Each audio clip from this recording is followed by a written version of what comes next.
માતાજી મિત્રો, જય દાદા દ્વારકાધીશ, જય માં ભવાની. કેમ છો બધા? મજામાં? મિત્રો, આજે આપણે વાત કરવી છે નસીબ. નસીબ એટલે શું?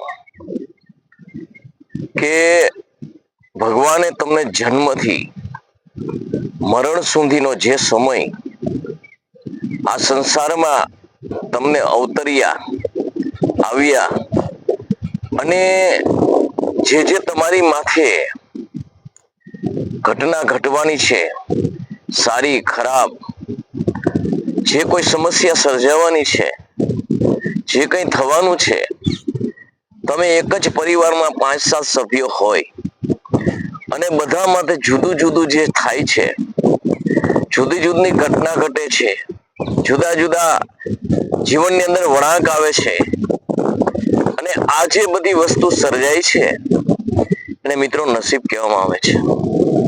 નસીબ એટલે તમારું પ્રારબ્ધ, તમારું કર્મ પ્રમાણે તમને જે ભગવાનને જે આપવાનું છે, તમારે મેળવવાનું છે, સારું કે ખરાબ, એ બધું જે જીવન ચક્રમાં આવે છે એને નસીબ કહે છે. નસીબ કહેતા તમારા ભાગ્ય, તમારું જે કંઈ પણ જીવનની અંદર તમારી સાથે તમારા કર્મ પ્રમાણે મળ્યું છે, એ જે ફળ છે એ તમને નસીબ કહે છે. મિત્રો, આપણે જીવનની અંદર જાણીએ છીએ કે એક જ પરિવારની અંદર આપણે 5-7, 10, 2-3 આપણે જે સભ્ય ભગવાને આપણા કર્મની અંદર જે પારિવારિક ભાવના તમારા સંસારમાં જ્યાં સુધી માણવાની છે અને પછી આ છોડીને જવાનું છે, એ દરમિયાન જે પરિવાર છે એ તમારો પરિવાર પોતિકો પરિવાર બની જાય છે. પોતિકા પરિવારની અંદર લાગણી બંધાય છે, સ્નેહ બંધાય છે, પ્રેમ બંધાય છે, ભાવ બંધાય છે અને આ પરિવાર માટે તમે પતિ પત્ની, બાળકો, માતા પિતા, પૌત્ર પૌત્રીઓ, આ જે સર્વનો જે સમૂહ છે આ પરિવારની અંદર, એના માટે તમે જીવનભર કંઈક ને કંઈક કરવા ઈચ્છો છો અને કરો છો. હવે મિત્રો, આજે તમે કર્મ કરી અને જે મેળવો છો એ તમારા પરિવાર માટે મળે, તમારા પરિવારને સારી રીતે સુખ સંપત્તિ મળે, આના માટે તમે જે ધંપછાડા કરો છો, દોડધામ કરો છો અને મેળવો છો.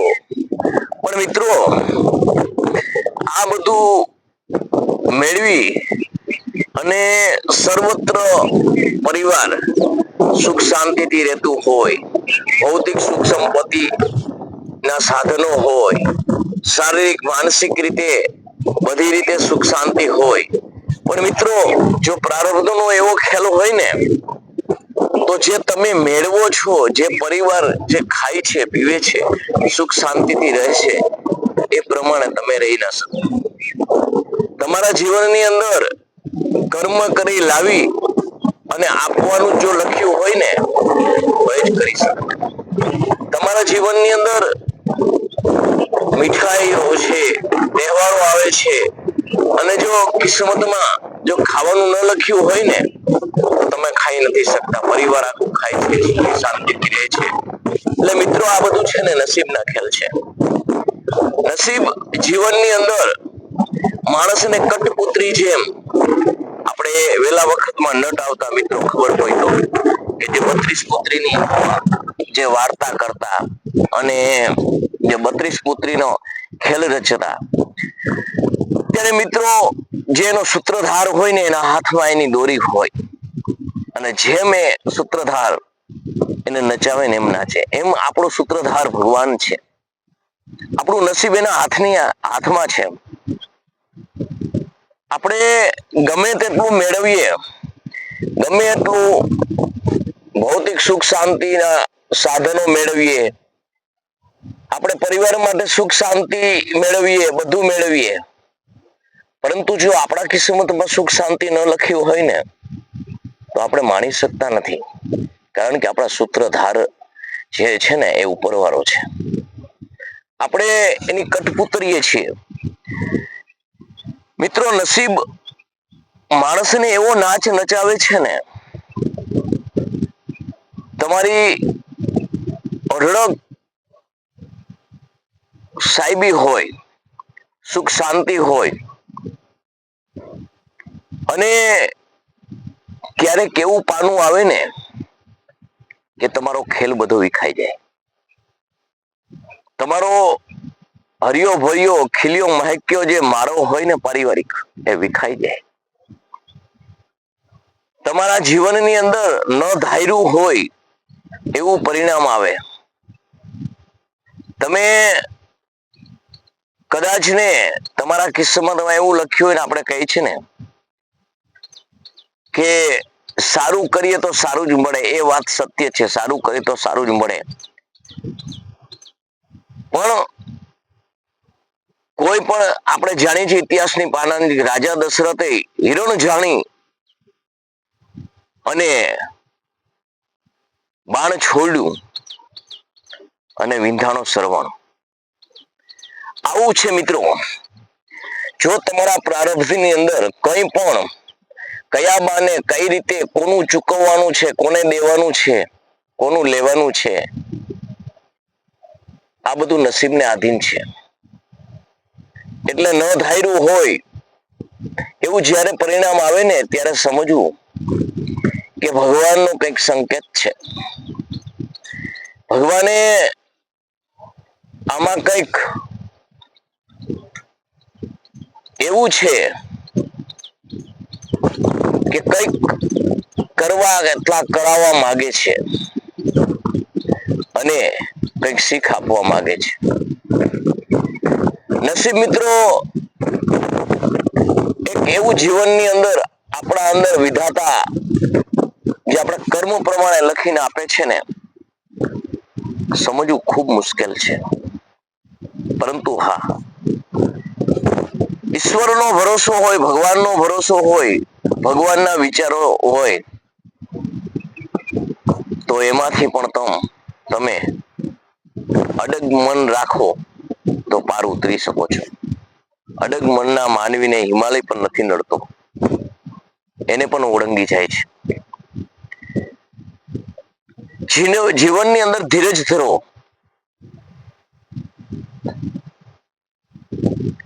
નસીબ મિત્રો એવા ખેલ ખેલાવે છે ને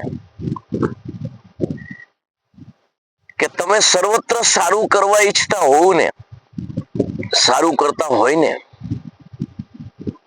તો પણ સમાજની અંદર તમારી છાપ સારી પડવી એ જરૂરી નથી. કારણ એનો સમય નથી આવ્યો. તમે જે કરો છો, કર્મ કરો છો, સારું કરો છો અને સારું જ રહેવાનું છે. પણ જ્યાં સુધી તમારા નસીબની અંદર એ સમય ના આવે ને ત્યાં સુધી તમારે ધીરજ ધરવી પડે. 95% તમે સારું કામ કર્યું, 98% સારું કામ કર્યું, છતાં તમને એવું જરૂરી નથી કે સમાજ તમને સારું કહેશે, એ નહીં કહે તો એવું ન માનું કે મને આ લોકો પ્રત્યે જે મેં કર્યું એની મારી કદર ન કરી, પરંતુ એ માણસોએ તમારી ફજેતી કરી, તમારી નિંદા કરી. એનું કારણ શું છે કે તમારા નસીબ સૂતા છે એ જાગૃત નથી થયા. એ જ્યારે 98% માંથી 2% બાકી રહેશે અને જો જાગૃત થવાનો ટાઈમ હશે ને મિત્રો, તો 198% નિષ્ફળ ગયેલું તમારું જે તમારી દ્રષ્ટિની અંદર જે કામ છે ને એ 102% સફળ બતાવશે. કારણ કે જે તમારા નસીબ છે ને એ એના સમય જાગે છે, એના સમય સૂવે છે. એ તમારા કયામાં નથી, એ ઈશ્વરને આધીન. મેં કીધું ને કે તમારો સૂત્રધાર ભગવાન છે, એની દોરી એના હાથમાં છે. એ જેમ નચાવે છે, જેમ શ્વાસોશ્વાસ આપ્યા છે, જે શ્વાસોશ્વાસ જેટલા લખ્યા છે એ પ્રમાણે રહેવાનું છે. અને એ શ્વાસોશ્વાસ મુજબ તમારું ગણિત છે એના પાસે. કયા શ્વાસોશ્વાસમાં તમારે શું કામ કરવાનું છે, કયા શ્વાસોશ્વાસમાં તમને યશ મળવાનો છે, અબજસ મળવાનો છે, કયા શ્વાસોશ્વાસમાં તમે આ નસીબ લઈ અને સ્વર્ગે સીધાવાના છો. હા મિત્રો, વાસી ખાય છે ને ઉપવાસી છીએ આપણે ગત જન્મની અંદર કંઈ પણ કર્મ કર્યું છે એના હિસાબે આ સર્વત્ર આપણને મળ્યું છે. એ શું કર્યું છે, કેવું કર્યું છે, કેટલું કર્યું છે, સારું કર્યું છે કે ખરાબ કર્યું છે, એ તો ઈશ્વરને આધીન છે. પરંતુ મિત્રો, જે કર્યું છે એ ગુપ્ત છે, એ કોઈ હું કે તમે જાણી શકતા નથી. ત્યારે મિત્રો આપણે ઈશ્વરને એમ કહે છે કે ભગવાન સૌનું ભલું કરજે, ભગવાન અમારી આબરૂ સાચવજે. હા, એ સત્ય છે અને ભગવાન સાચવે છે. છતાં ભગવાનને પૂજા પાઠ અર્ચન દીવા ધૂપ સર્વત્ર કરીએ છીએ, છતાં આપણે જીવનની અંદર જે ઘટના ઘટે છે ને ત્યારે ઈશ્વરને આપણે દોષ આપીએ છીએ. બિલકુલ ના આપવો જોઈએ, બિલકુલ ના આપવો જોઈએ. કારણ ભગવાન તો સૌનું ભલું જ કરવા નીકળો છે, પરંતુ આપણા પ્રારબ્ધ જે છે ને એ પ્રમાણે આપણને મળે છે. આ જન્મની અંદર કોઈ પણ માણસે ખરાબ કર્મ ન કર્યું હોય તો પણ એ દુઃખી થતો હોય. એનું કારણ શું? એનું કારણ એક જ, કે ગત જન્મની અંદર કોઈ પણ એવું કર્મ થઈ ગયું છે તો નિર્દોષ અત્યારે છે અને કૂટાઈ જાય છે. કારણ કે ગત જન્મનું કર્મ કંઈક એવું છે, એના હિસાબે કર્મ ભોગવવું પડે છે. એ ભોગવી જ છૂટકો. એટલે જિંદગી ઓછી હોય અને ટિફિન જાજુ હોય, સુખનું સારા કર્મનું ટિફિન હોય, તો આ જન્મની અંદર મિત્રો પાપ કર્મ કરતો હશે ને એ પણ સુખી હશે. તો સમજવું કે ગત જન્મનું ખાય છે. પણ જે આ જન્મનું કરે છે ને, જ્યારે કે જિંદગી એની એટલી લખી છે કે મરે ત્યાં સુધી એનું સુખનું પ્રારબ્ધ પૂરું નથી થતું, તો મિત્રો એ સુખનું પ્રારબ્ધ જ્યારે પૂરું નથી થતું ને, તો મરે ત્યાં સુધી ખરાબ કર્મ કરે ને તોય એને કશું થતું નથી. ત્યારે માણસ એમ કે છે ફલાણો ખરાબ કરતો હતો છતાં એને કાંઈ ન થયું, એવું કાંઈ છે નહીં, એવું નથી. પણ જે એની જિંદગી ઓછી હતી અને કર્મ સારાનું ફળ વધારે હતું, એટલે એ મરણ સુધી એને ખરાબ કર્મ ભોગવવું ન પડ્યું. અને કર્મ સારા થોડા હોય અને જિંદગી લાંબી હોય તો અંતે દુઃખી થાય. તો અત્યારે જે કર્મ પાપ કરે છે તો એ પાપનું પરિણામ ભયંકર એને ભોગવે છે. ત્યારે આપણે એને એમ કહીએ છીએ કે જો કર્યા ભોગવે છે. એટલે મિત્રો, જે કર્યું છે એ તો ભોગવવાનું જ છે, પણ એ જો તમારી જિંદગી ઓછી હશે અને કર્મ સારા ગત જન્મના હશે, પૂરા નહીં થયા હોય, તો પાપ કર્મ કરવા છતાં પણ સુખી સંપન્ન હશે. અને જિંદગી ઓછી હશે ને જેના ગત જન્મના કર્મ સારા ઓછા હશે તો એને અંતે પણ ભોગવવું પડશે. એટલે મિત્રો, નસીબ છે ને એ કોઈને છોડતું નથી. નસીબ આપણા કર્મ પ્રમાણે લખાઈને જ આવે છે. એટલે જીવનની અંદર તમારા પરિવારમાં હોય તો બધા સુખ સંપત્તિ ભોગવતા હોય, તમે ઢગલો કરતા હોય, તમે માનસિક રીતે દુઃખી થતા હોય, તમે ઘણા ધમપછાડા કરતા હોય, તો એ બધું જે સુખ સંપત્તિના સાધનો છે કે શીતળ શાંતિ છે, તમારા કર્મમાં ન લખ્યું હોય તો એ તમારું નસીબ છે. કોઈને દોષ ન આપો. તો મિત્રો, નસીબનો ખેલ ન્યારો છે. નસીબ માણસને છે ને રાજામાંથી રંક બનાવે છે, ને રંકમાંથી રાજા બનાવે છે. કોઈ દિવસ અભિમાન ન કરવો.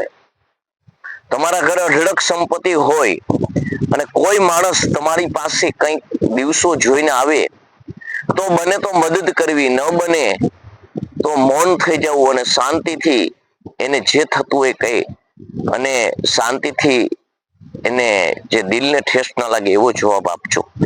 કારણ કે કાલ ક્યારે કોને ખબર છે કે એ જે આવેલ પાત્ર પ્રમાણે તમે પણ હોય. એટલે મિત્રો, જીવનની અંદર નસીબ છે ને એ ખૂબ માન્ય રાખે છે. બરોબર? એટલે મિત્રો, નસીબ પ્રમાણે આપણે ચાલવાનું છે, કર્મ સારું જ કરવાનું છે. નસીબ આપણું ખરાબ હોય અને ભગવાનને ધૂપ દીવા કરતા હોય તો એવું ન કેવું હવે ધૂપ દીવા નથી કરવાના, આપણા કર્મમાં આવું જ લખ્યું છે ને આમ છે ને તેમ છે ને, ભગવાનને દોષ ન આપો. એ આપણું કરેલું કર્મ છે ને આપણે ભોગવીએ છીએ.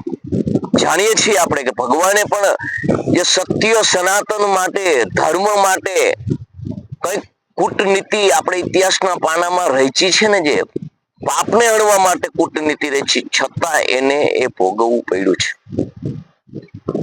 વાલીને મરાવવા માટે ભગવાને જે સુગ્રીવને સહકાર આપ્યો, ધર્મ માટે આપ્યો, છતાં એને પારધી ના સ્વરૂપે વાલીને ભગવાને પોતે બદલો આપ્યો છે.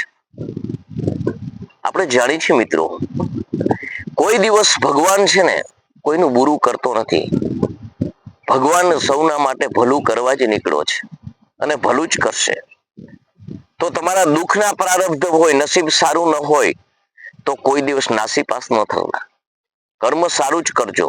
કારણ કે વાસી ખાય છે અને ઉપવાસી છે. કારણ કે બાંધેલું ટિફિન સારું નહોતું તો એ બીજું ટિફિન તો છે ને એટલે ખાવું પડે છે, પણ અત્યારે ટિફિન જે બાંધો હોય સારું બાંધજો તો એ સારું જ થશે.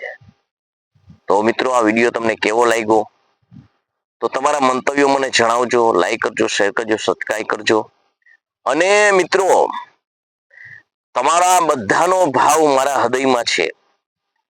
હું તમને ફેસથી ન ઓળખતો હોય પણ સર્વત્રને મારા હૃદયની અંદર સર્વત્ર સમાજ મને માન્ય છે. સર્વત્ર સમાજને હું માન આપું છું. સર્વત્ર સમાજ મારો સમાજ છે. મારો સમાજ માનવ સમાજ. પહેલા મારો માનવ સમાજ, પછી આપણે ગમે તે સમાજ જ્ઞાતિમાં જન્મીએ છીએ. પરંતુ જો માનવ સમાજ જ ન બની શકે તો કોઈ બીજો સમાજ ન બની શકે. એટલે મિત્રો, સર્વનો ભાવ પ્રેમ મારા પ્રત્યે છે એવો જ મારો સર્વ પ્રત્યે ભાવ પ્રેમ છે. તો કંઈ પણ કોઈએ મારા પ્રત્યે કોઈ એવો અણગમો ન રાખવો કે કોઈ એવું ન કરવું કેવું કે મને જવાબ નથી આપતા, કે મને તમે ઓલું નથી કરી લાવ્યો, તો મિત્રો એવું કશું હોતું નથી. મિત્રો, વ્યવહારિક કામો હોય છે, પછી સામાજિક કામો હોય છે. એવી રીતે આપણે પણ તમે જેમ છો એવું હું સામાન્ય માણસ જ છું. બધે જવું પડતું હોય છે, બધું કરવું પડતું હોય છે. તો આમાં કોઈ પણને કંઈ જવાબ દેવામાં કોઈ ભૂલ થાય તો માફ કરજો. જય માતાજી, જય દાદા દ્વારકાધીશ, જય માં ભવાની.